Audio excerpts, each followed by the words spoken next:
Bonjour mes chères vierges, je vous remercie de me retrouver pour ce taroscope du mois de novembre 2017 déjà. C'est l'occasion pour moi aussi de vous signaler que je réalise un concours exclusivement sur YouTube actuellement. Il se termine le 6 novembre et qui vous permet de remporter n'importe quel tirage disponible sur mon site internet. Alors, les modalités du concours sont très simples. Il suffit de laisser un commentaire sous la vidéo qui s'appelle Concours 2 millions de vues, 11 000 abonnés et que vous trouvez sur ma page d'accueil YouTube. Vous pouvez accéder à cette page d'accueil en cliquant sur le lien s'abonner. Ça vous transfère sur ma page d'accueil, ça ne vous abonne pas. Là, si vous le souhaitez, vous pouvez vous abonner. Mais surtout, ça vous amène sur la page où se trouve la première vidéo que vous voyez, c'est cette vidéo-là. Donc n'hésitez pas à tenter votre chance. Alors, on va s'intéresser aux énergies pour ce mois de novembre avec donc comme première énergie la carte de l'as de bâton bien aspectée, qui est donc dans les aspects positifs pour ce mois, qui est une lame d'énergie, de passion, ça peut être une nouvelle rencontre sur le plan amoureux parce que nous avons également présent dans ce tirage bien, le 3 de coupe qui a trait à l'aspect affectif et qui nous parle de retrouvailles, de réunions. Alors ça peut lancer un nouveau projet. Vous revoyez des gens avec qui vous aviez l'habitude, par exemple, de travailler vous avez un nouveau projet qui en émerge. C'est encore un peu confus. On a plein d'idées, mais ça demande encore à se mettre en place, à qu'on en discute, à que la circulation de la communication se fasse pour que le projet finisse complètement de voir le jour, mais ça peut être aussi vous retrouver des amis et dans ce moment de célébration, il y a quelqu'un que vous rencontrez, il y a tout de suite un déclic, il y a un feu, il y a une énergie comme ça. Alors vous êtes peut-être déjà en relation, donc ça vous rend confus, vous n'êtes pas trop sûr de vous, vous avez peur de l'infidélité ou parce qu'il y a de la communication qui se fait un peu sous le manteau. Ça peut être ce type d'énergie-là aussi. Mais l'as de bâton peut nous parler d'une relation qui est déjà en cours et qui va encore gagner un palier en termes d'intimité,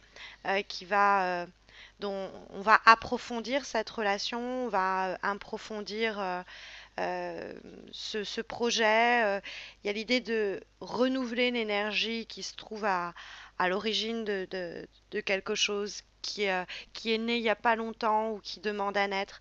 Ça va être peut-être le fait qu'on vous propose de rejoindre un autre projet alors que vous êtes déjà en train de travailler sur quelque chose et du coup vous n'êtes pas sûr de vous, ça prête un petit peu à des hésitations et à de la confusion. Pourtant, l'as de bâton, dans ce cas-là, vous inviterait à saisir l'opportunité en vol parce que c'est une période qui est favorable à la création, au nouveau départ, à de nouvelles opportunités qu'il ne faut pas hésiter il faut pas hésiter à s'en saisir.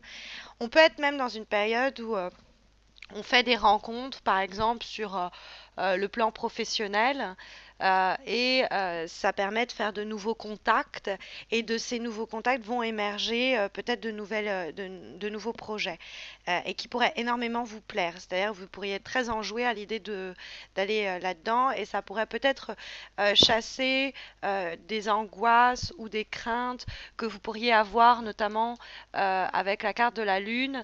euh, où vous pourriez vous dire, ah là là, est-ce que ça va être une période difficile pour moi ou est-ce que je vais m'en sortir? Et puis il pourrait avoir, grâce à des contacts, des gens qui ont parlé entre eux de vous, ou à une réunion à laquelle vous participez, l'idée de une nouvelle, quelque chose de nouveau qui émerge. Euh, ou qu'on peut faire émerger aussi, hein. Ça va être l'idée qu'on trouve de nouvelles solutions, ou qu'on crée de nouvelles opportunités. et ça peut nous permettre de nous sortir d'une période un peu compliquée que va signaler la carte de la Lune dans les obstacles. Alors la Lune, ça peut être aussi avec notamment le 7 d'épée, des communications avec des membres de la famille qui se passent pas très bien. Il y a peut-être des disputes, vous en êtes peut-être pas partie prenante, mais vous êtes impacté par ces événements et ça vous mine un peu, ça vient vous perturber. C'est possible, hein. Les ambiances familiales tendues peuvent être signalées par la Lune quand elle se trouve dans les obstacles. Il peut y avoir un moment aussi, on n'a pas le moral avec la Lune dans les obstacles, parce que on se sent victime de quelque chose ou que on est exténué émotionnellement, donc ça peut générer un état de déprime, on est plus fragilisé. C'est la carte de l'hiver, de manque de lumière, donc ça peut être aussi une déprime passagère à cause de la saison. Quelquefois, c'est un arrêt de travail, hein, la carte du pendu, pour reprendre des forces, hein, peut-être, hein, la force de l'as de bâton. Mais la lune peut aussi, quand elle est dans les obstacles, avec notamment le 7 d'épée qui parle de suspicion, de communication pas claire, avoir l'impression d'être dans une situation où on ne lui dit pas tout, peut-être qu'on a l'impression d'être trompé, on nous ment, peut-être que nous sommes nous-mêmes responsables, on est un peu lâche, on essaye de fuir un peu la tempête. Il y a peut-être une rencontre qui se fait, mais comme ça peut être sur le boulot, sur le plan amical, sur le plan affectif, mais comme par le passé, vous avez déjà été lésé, trahi, vous avez souffert de ça, vous y allez sur la pointe des pieds avant de faire confiance et vraiment de rejoindre le projet ou de vraiment vous investir dans la relation. Ça peut être possible. Il peut y avoir aussi quelque chose déjà en place et qui retrouve une nouvelle passion, un nouveau départ. Mais bon, la lune renversée vous invite à pas trop rêver les choses ou à pas trop fantasmer les choses, parce que vous pourriez avoir un côté un petit peu comme ça avec la lune renversée, où on veut beaucoup, on a envie de plein de changements, mais on se donne pas les moyens et ça reste à l'état de rêve. Ça peut être aussi une petite déprime ou un climat confus, vous y voyez pas clair. J'arrive pas à vraiment identifier, est-ce que vous avez peur qu'on vous mente, est-ce que c'est vous qui jouez un double jeu? Parce que le 7 d'épée peut nous parler d'une période très agitée où vous êtes en train de courir un peu partout, on vous demande votre aide ici, on vous demande votre aide là. Peut-être qu'on vous propose quelque chose de nouveau, mais qu'il faut que vous le fassiez de façon cachée parce que vous êtes déjà en train de travailler avec d'autres personnes. Mais le tirage vous y encourage quand même. Le 7 d'épée nous dit que vous allez arriver à maîtriser, surtout avec l'as de bâton, la charge de travail supplémentaire. Alors ça peut être mené une autre de relations amoureuses en même temps aussi, hein, quelquefois. Mais le 7 d'épée, ça va nous dire que on pourrait être amené à faire des choses un petit peu... c'est pas frauduleux, c'est pas malhonnête, mais on va dire en cachette ou or, la confiance est quand même cruciale avec la carte du 7 d'épée. Et comme il y a la lune dans les obstacles, il y a le 3 de coupe qui peut nous parler de triangulaire, d'une personne qui se sent lésée, de une suspicion possible. Donc, avec le 7 d'épée, qu'on pourrait surveiller vos actions, que vous pourriez avoir peur qu'on surveille vos actions et vous faire attraper la main dans le sac. C'est aussi possible. Donc, ne faites pas les choses en secret ou si vous êtes obligé de les faire, parce qu'il pourrait avoir, avec la carte de la lune, le fait que de toute manière on est obligé parce que sinon on ne peut pas le faire. Euh, Essayez d'être le plus clean et le plus droit dans vos bottes malgré tout. Après, le 7 d'épée, ça peut être vous qui passez d'un projet à un autre, qui avez tellement de choses en même temps à gérer. Avec le 3 de coupe, pourtant, vous arrivez à mener tous ces projets que vous avez, toutes ces situations, toutes ces responsabilités qui vous incombent, vous arrivez à les mener à bout, au bout plutôt, de à leur finalité, puisque le 3 de coupe est une carte de soulagement. On est content que les choses aboutissent favorablement.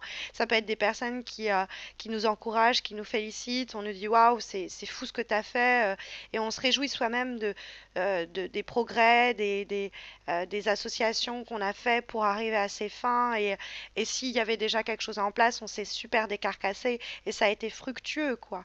Ça peut être aussi, bon, le 3 de coupe avec l'as de bâton, une nouvelle rencontre, une nouvelle association ou un nouveau feu, un renouveau qui peut aussi se faire sentir.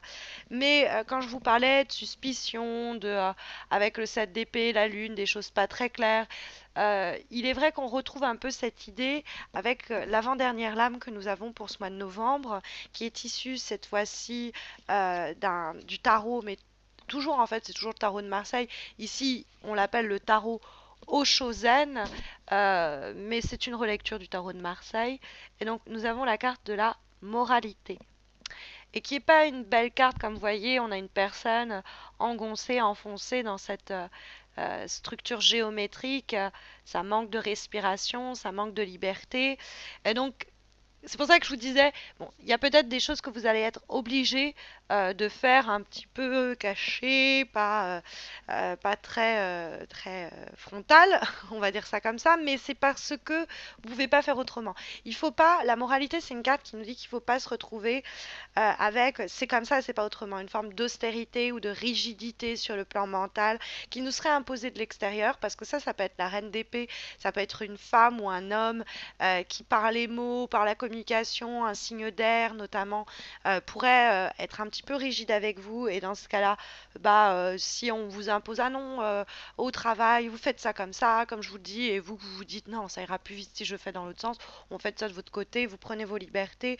Et puis il y a le côté, si vous devez peut-être faire des infidélités sur le plan amical, professionnel, amoureux à certaines personnes, et que vous n'êtes pas très à l'aise avec ça, la carte de l'as de bâton et du 3 de coupe nous dit qu'il faut suivre nos envies et nos désirs pour pas se frustrer, et que la moralité, ça va dépendre aussi de la situation et de la configuration. On peut faire des infidélités sur le plan professionnel parce qu'on est engagé avec quelqu'un, mais on nous propose un autre projet qui nous tient à cœur. Et bah oui, c'est pas très réglo, mais en même temps, c'est important pour nous de pas rater le coche. Donc, on va, par exemple, annuler un rendez-vous pour aller voir quelqu'un d'autre à la place. Euh, mais c'est pas, il faut pas se dire est-ce que c'est moral, est-ce que c'est immoral, est-ce que c'est bien, est-ce que c'est mal. C'est nécessaire ou non. C'est plutôt l'idée en fait. Est-ce que c'est essentiel et c'est tout ce qui compte hein, pour évoluer. Alors, on va avoir en dernière lame une carte cette fois-ci issue d'un oracle pensé et dessiné par Salerno, l'oracle de l'amour universel. Nous avons la carte de l'union, alors, hop, de l'union tantrique. Alors, forcément, c'est une carte assez charnelle, hein, on va pas se voiler la face. C'est une carte qui peut, en relation avec l'as de bâton, de la passion, et nous dire, par exemple, dans une relation existante, quand je vous disais on renouvelle le feu, on pourrait faire de nouvelles choses ensemble. Alors ça peut être sexuel, hein, ça peut être l'idée qu'il y a une intensité sur le plan physique, on découvre peut-être de nouveaux terrains de jeu avec la personne que l'on aime, et il y a la relation s'approfondit encore. Hein, cette idée de passer un nouveau palier en termes d'intimité. Ça peut être une nouvelle passion amoureuse, une personne voilà, avec qui ça clique tout de suite sur le plan physique et plus encore. Euh, et c'est une carte, l'union tantrique, c'est l'idée de faire de s'harmoniser avec, avec tous les éléments qui nous entourent. Il y a l'idée de faire l'amour au monde, presque. Vous allez trouver ça un peu bizarre. En même temps, en signe de terre que vous êtes et épicurien comme vous l'êtes, vous pouvez comprendre l'idée de jouir et de se réjouir de tous les plaisirs que la vie va nous mettre à disposition. C'est pour ça que, bon, la moralité, l'immoralité, c'est pas ce qui doit trop nous tracasser. Ce qu'il faut, c'est s'épanouir, s'établir, profiter, jouir et se réjouir, hein. Un petit peu cette idée, en tout cas ce conseil, cette jolie recommandation pour ce mois de novembre, mes chères vierges. Donc j'espère que ça saura vous aiguiller au cours des prochaines semaines. Et puis si vous avez besoin de quelque chose de plus spécifique à vos besoins actuels, sachez que j'organise un concours mensuel sur Facebook qui vous permet de remporter un tirage en croix, un petit peu comme celui-ci, mais qui permettra de répondre à votre problématique du moment. Donc ça se passe sur Facebook, vous avez le lien de ma page sous cette vidéo, n'hésitez pas à m'y rejoindre, vous verrez, les modalités du concours sont très très simples. Bien, moi je vous souhaite à tous et à toutes un très bon mois de novembre, je vous retrouve à la fin de ce même mois pour les horoscopes de décembre. D'ici là, portez-vous bien.